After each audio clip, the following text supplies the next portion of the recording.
Hi, I'm Bob McLean. Thanks for checking out my cybersecurity channel. In this segment, I'm going to talk about security information and event management tools, SIEM tools. A SIEM tool gives you great abilities to or much better, much improved abilities to detect an attack before it goes to completion and winds up encrypting everything, or winds up or results in data theft. So the primary function of a security information and event management tool is to collect syslog messages and syslog data from every device in your network and analyze it, correlate the messages, analyze it, compare it with its threat intelligence, whether it's internal or external threat intelligence database, and make a decision to alert. It draws a conclusion, an attack's underway or it's not, and if it is, it alerts the responsible party. Sounds great, and it is. The only downside is that this is a system that requires good tuning so that it only generates higher quality output. This is truly something that could overwhelm you. It could require more staff and more resources than you initially budgeted for.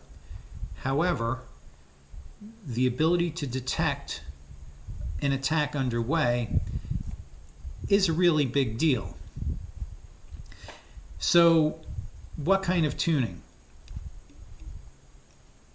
These systems can generate too many false positives.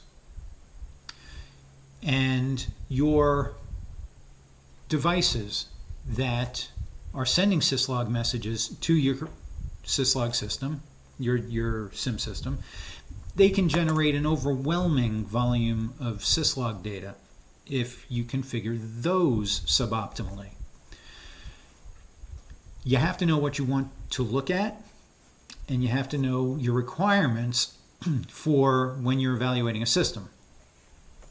And by that I mean,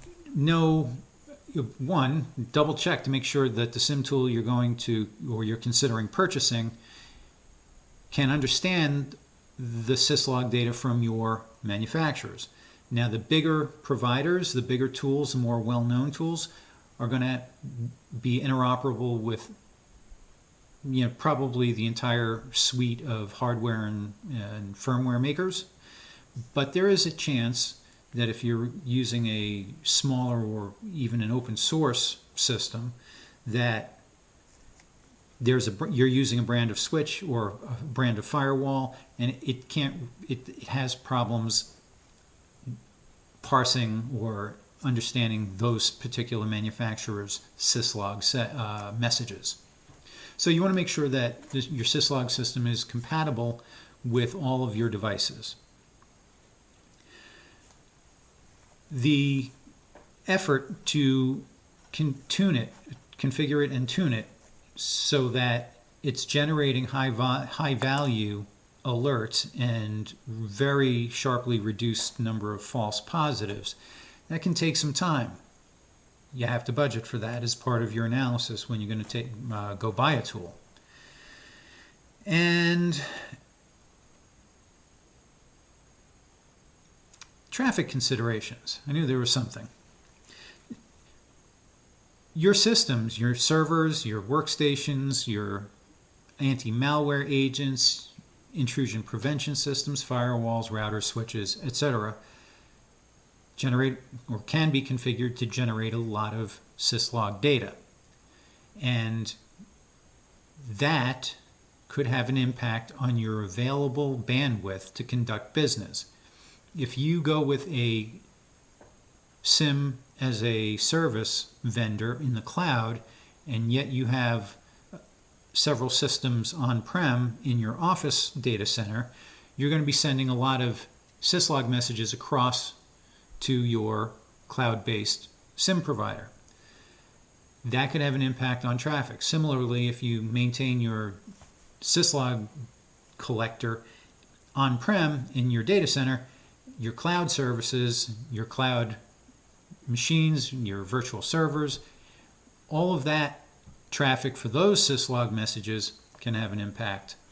So consider traffic generation capabilities of this infrastructure or this tool before you make your final decision.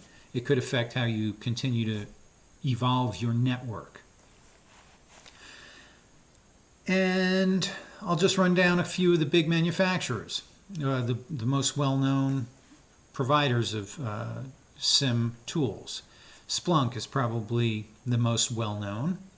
McAfee Enterprise Security Manager, RSA NetWitness, Sumo Logic, AlienVault, IBM's QRadar, LogRhythm's NextGen SIEM, SolarWinds, Micro Focus, ArcSight.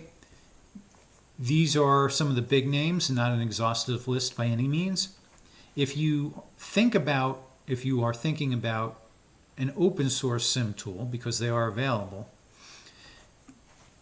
you will be spending more time, or your staff, obviously, you will be spending more time developing, configuring, tuning your SIEM tool. The output that they give, again, is fantastic, but it needs some human input and some care and feeding to stay current with your environment and to keep to stay current with threats, and then to give you some good info. I think I covered it all. Anyway, I'd appreciate a comment, and I hope this helps.